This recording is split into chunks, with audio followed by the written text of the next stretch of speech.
Hey everyone, it's Kristen here, and welcome to the fourth episode in the Give Me 20 series. So excited to have you here today, and if you've watched a few of our other episodes, you'll know that this is a project about getting to know people as who they are and how they show up instead of just what we do. And I've been interviewing local business owners here in the Edmonton area, and with each passing interview, I'm just more and more amazed with how incredible the passion is here in Edmonton within the various industries. And so today is going to be no different. The young woman I'm interviewing has been an inspiration to me since we first chatted. She has so much to teach us, and her passion is truly contagious. And so joining us today, I have Joanne Bartolome. Did I get that right, Joanne? You got it right. Okay, phew. All right. And I'll tell you a little bit about Joanne before we dig into my four favorite questions. But here we go. So Joanne is an online brand strategist here in Edmonton that loves creative marketing strategies for visionary business owners across Canada. So she already has me at like visionary business owners, because that's my jam too, for sure. She's always been in love with storytelling. Isn't that awesome? Storytelling, which naturally led her to her passion in marketing. After seeing how marketing was done across the world, Joanne was adamant to start her own business. So YEG Marketing, to provide small business owners the clarity that they need to execute their marketing and social media. So, I mean, that does not fully encapsulate everything I've come to know about Joanne, but it's a start. And in the next 20 minutes, we're going to get to know you a little bit better, Joanne, through my four favorite questions. So welcome.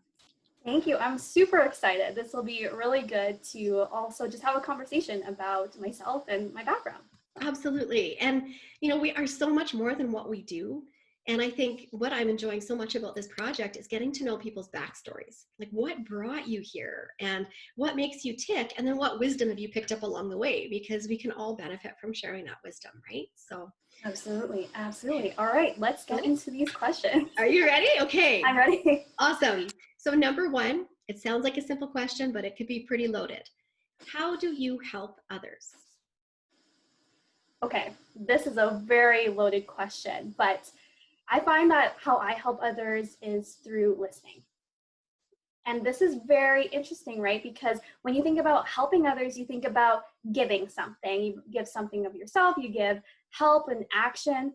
But I find, especially during this time, as you know, Kristen, that listening right now, active listening, can really change lives, really change communities. And it really has helped me to understand people's backstories. I mean, this is what you're doing today, is you're listening to my story, you're listening to business owner stories, and that listening has ripple effects in our community, because since the beginning of time, as you know, Kristen, we have passed on stories by just listening and lessons. And that in itself, I think, is what I do when people work with me, or even just when people are friends with me. I'm always that ear that you can count on whenever you have a problem.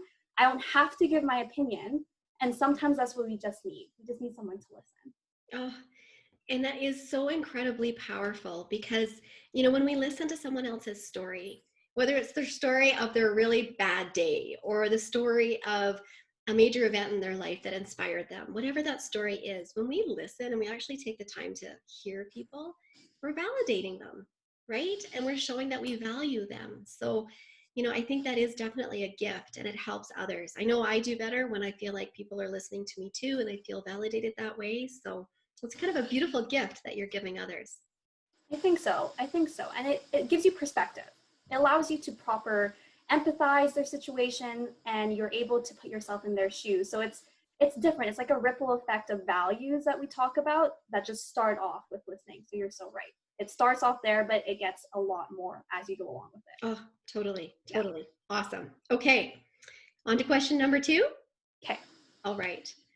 So reflecting back, could be personal or professional life, doesn't matter. What would you say has been your greatest life lesson so far? Right. Okay. So there's a saying, it's a Filipino saying. So my background, of course, my cultural background, and it translates to those who do not know where they came from will not get to where they are going. And it's funny because you talk to our family, we make fun of this quote quite often because we say if we keep looking on our back, we're just going to walk into a pole and we're not going to go where we're going. So it can't be taken literally, but in our sense, how we take it is how many times we look back at our accomplishments, how many times we look back at our past, how many times we look at our why and how that framed our mindset.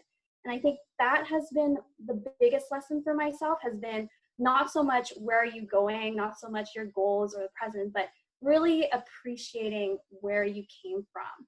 I think goes such a long, long way. I mean, you talk to anybody who's going through adversity, anybody who's going through challenges, I find that they barely look back and see how far they've come. And that in itself has been really helpful. So that's, I think, what I would say for that question.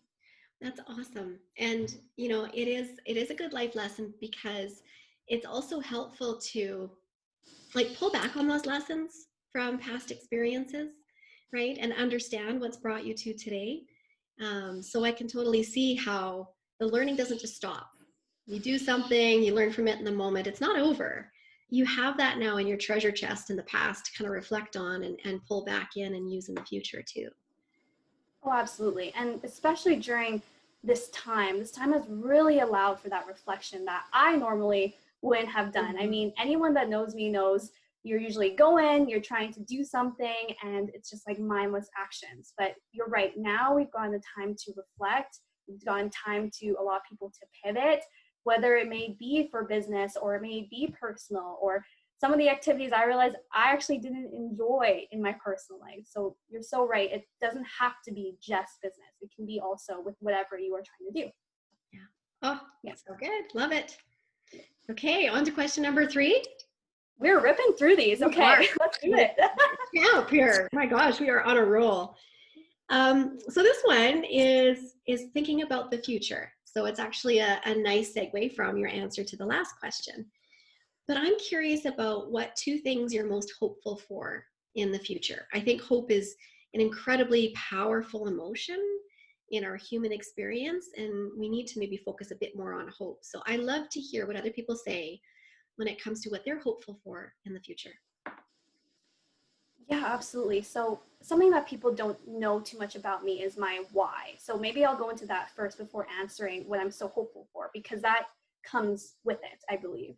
So growing up for myself, there wasn't enough examples of female leadership, and specifically female leaders that specifically looked like me. I mean, growing up as like who I am, Disney princesses didn't look like me. And so as I go through these challenges, as we've seen through this year, as we've seen a lot of growth with people, I think the thing that I'm most hopeful for is the fact that people are now realizing what it's like to be uncomfortable.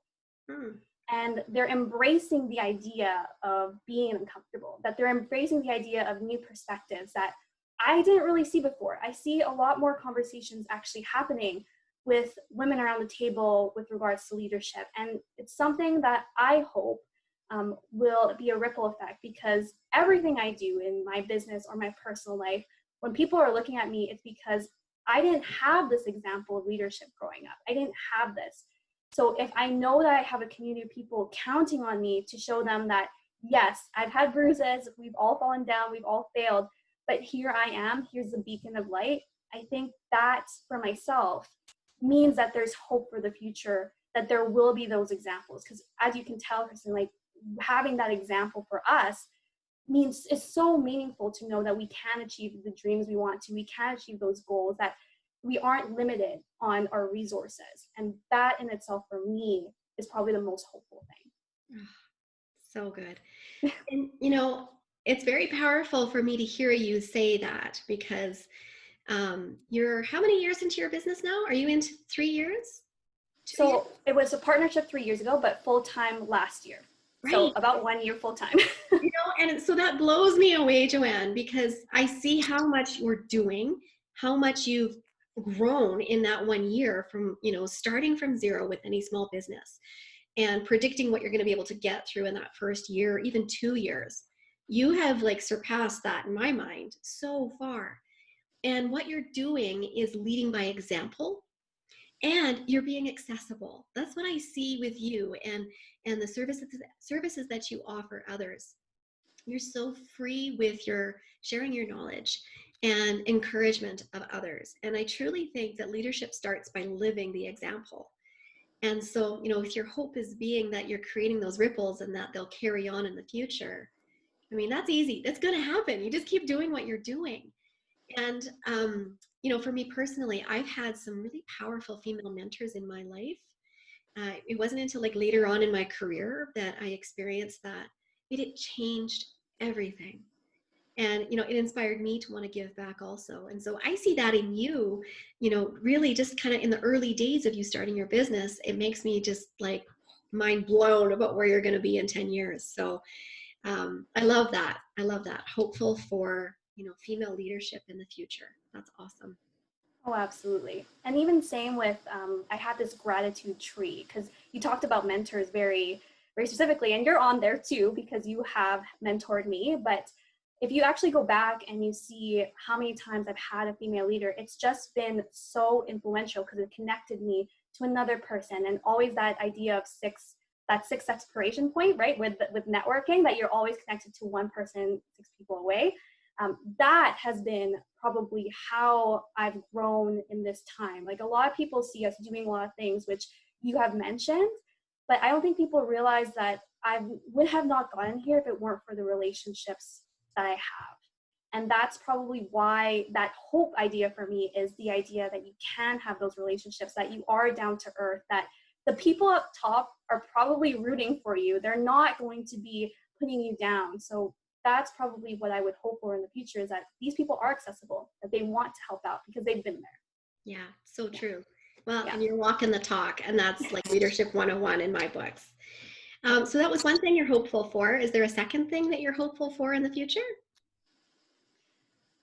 That's a tough one. That's a tough one because I never thought of two. I guess I always thought of one. But I guess the second thing that I would hope for in the future is probably some sort of way to appreciate more. Mm. And I don't even know how I could even frame this with words, but there's this mentality that my sister and I have, which is a minimalist mindset, where we grew up with the idea that you don't need as much. You don't need that much stuff. So that's why my abundance mindset comes in, because I think to myself, well, I don't really need it, so I'm just going to give what I can.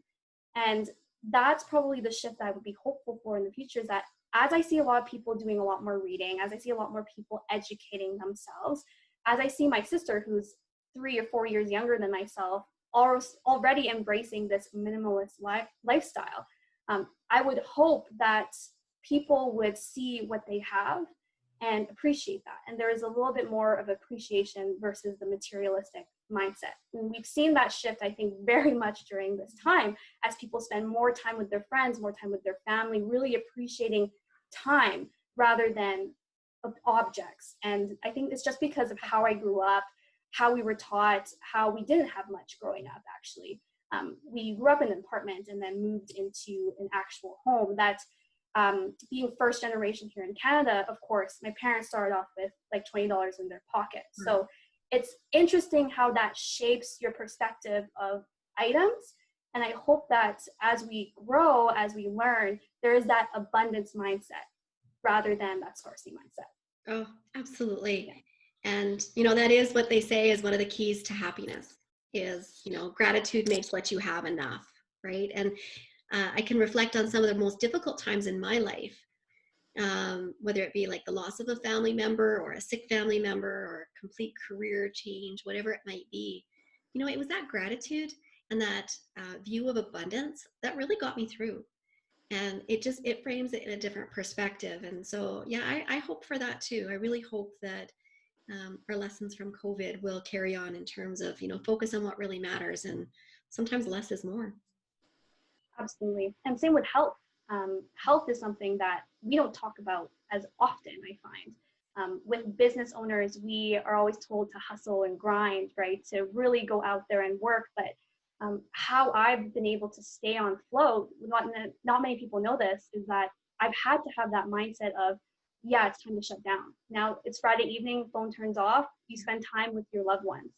And it's a different shift from what we are normally used to seeing. And you're so right. So I think that gratitude, that idea of health, because I understand what it's like to have a family member who had health problems and they weren't able to perform at their highest level. It really makes you mindful of how to spend your time, because that's probably the most important for me. Absolutely. Oh, there's a lot of wisdom in there. Oh my gosh. We could like turn this into an hour easily. I just know it. Oh, absolutely. Okay, well, we're going to get to question number 4. Okay. And then if you're still with me then, if you haven't given up on me, then we're going to go to our bonus question. So Love it.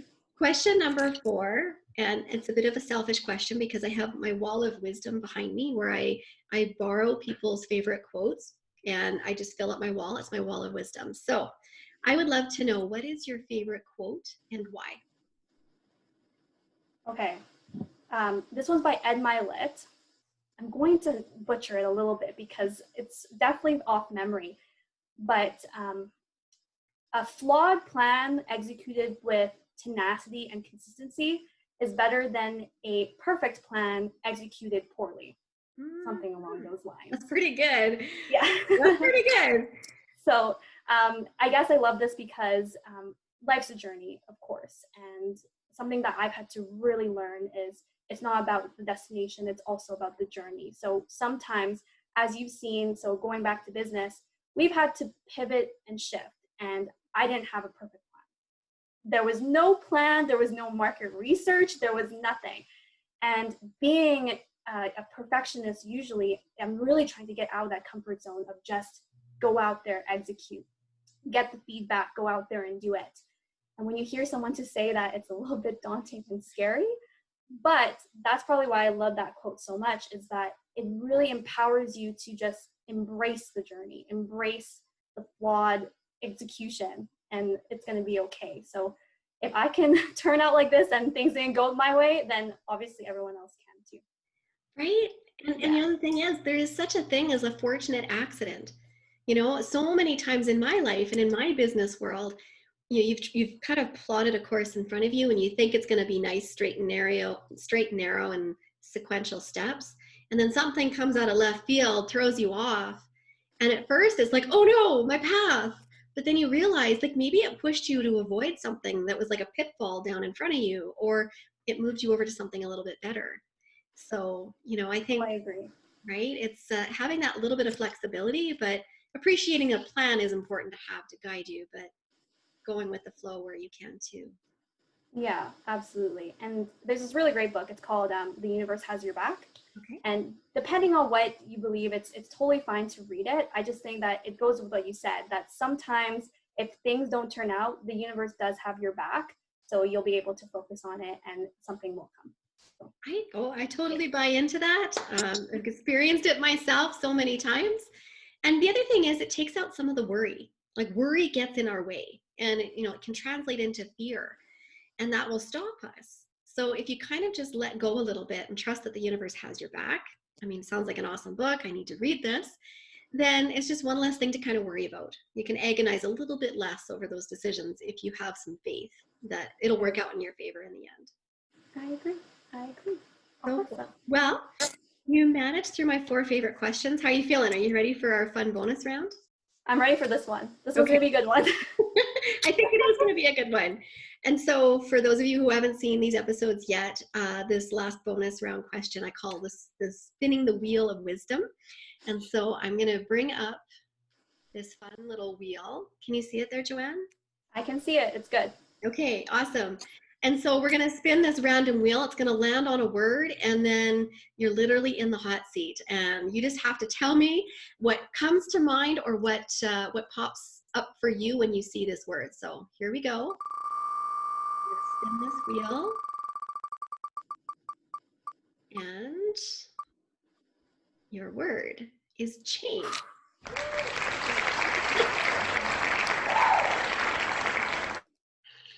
All right. Oh boy, this one's a tough one. Right? This one's a tough one. So many different directions. So you just flow with it. Show me what you got. Okay, let's go with it. So first, I think life. because like life's just always changing. There's non-constant, there's personal change, there's extroverted change, there's different change that may or may not be for the positive as well. But and then another thing that comes with change that I think is a little bit on the different side is fear. So fear of success, fear of failure, fear of multiple other things as well.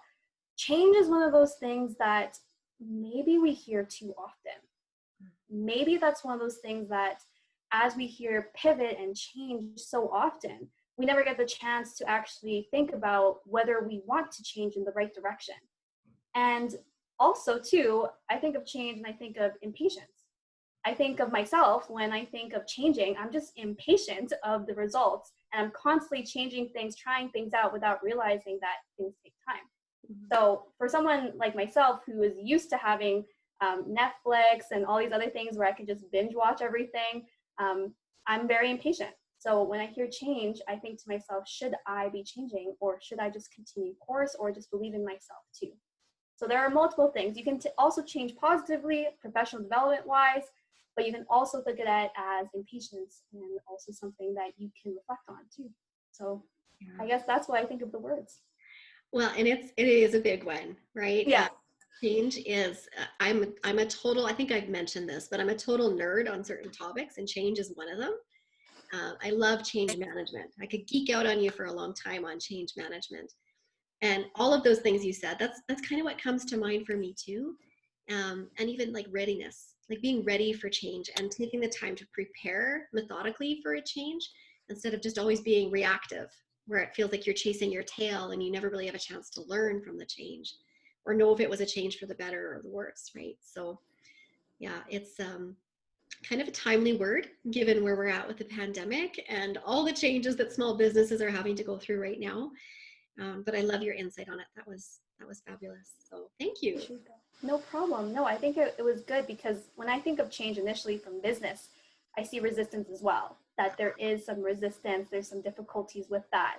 And then some of us had to change reactively too during this time. So you're right, it can go in so many different directions, but also too, change is growth. So I just wanted to end that on a positive note as well. Gosh, it is growth too. So true. Like the wisdom just doesn't stop. No, absolutely. And I think that's a great positive way to spin it and to leave on that note. So thank you.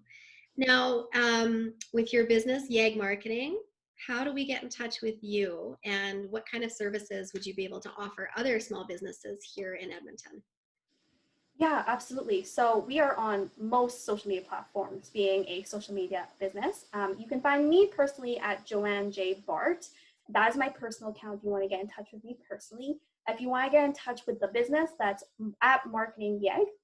We have everything from YouTube, TikTok, anything, you name it, we got it. That's where you can reach out to us. Now, what services we offer? Now, if you are a small business, something that we do offer is when you do sign up to our newsletter, you get a free guide when it comes to your social media. So that's kind of one way that we do give back. And as you know, Kristen, we also have the social media planner. So if you are a small business owner that wants to plan out your own social media, you're not just ready yet to go out there and hire someone, this is a great resource that we made for you during this time, of course. This was our pivot, our change, to be able to plan out your social media in an intentional way, not missing out on industry trends, making sure that you are brainstorming rather than thinking about just the media, which is the photo or the video or the graphic. So that's another way that we do it. And then aside from that, we also have our one-on-one consults and also our brand strategy that we also do with all of you. Now, during this time, we also had to pivot. So if right now, I understand that sometimes funds are limited, we are, of course, a giving organization. So we have our YouTube channel. We also have our Facebook group, that there are tips there too if you are just starting out. So we range from small business owners to corporations in that sense. My gosh. And it really is. It is so comprehensive, and it's a wraparound service, and you have a team working with you. So it's definitely not a one-woman show, right? So that's awesome. You've got lots of experts with you also. And yeah, that planner, I haven't got mine yet. It's ordered and I think it's ready for me to pick it up. I just haven't done that.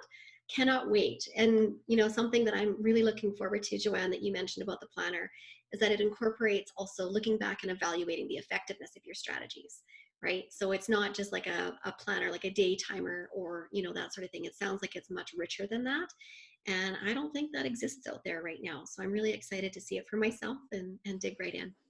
Yeah, absolutely. I just want to make a shout out too for the people who were involved in the planner. Of course, our team. I wouldn't be able to do everything I do without them. So Glennie and Myra, and then also the graphic designer Zena. Everything with the planner is local. So I just want to put that out there. The photography, the videography, the printing is local too. Same with the graphic designer and everyone. So yes, you're so right. While you are getting an amazing planner to plan out and be more intentional, just know that you are supporting a local business, multiple local businesses in Edmonton as well. Yeah, and that's Yeah. right up my alley. I think that's what it's all about right now, right? YEG strong. So thank Yep. you so much for that, Joanne, and thank you for your time. This has been a lot of fun. Thank you so much. I appreciate it. No, this was so much fun. Thank you all again. Okay, well, thanks everyone for joining in on another Give Me 20 episode. And be sure to reach out to Joanne and give her a follow. The content she shares out there is highly valuable, and she's super easy to talk to and approachable. So I'm sure she'd love to hear from you as well. Thanks, and bye for now. Talk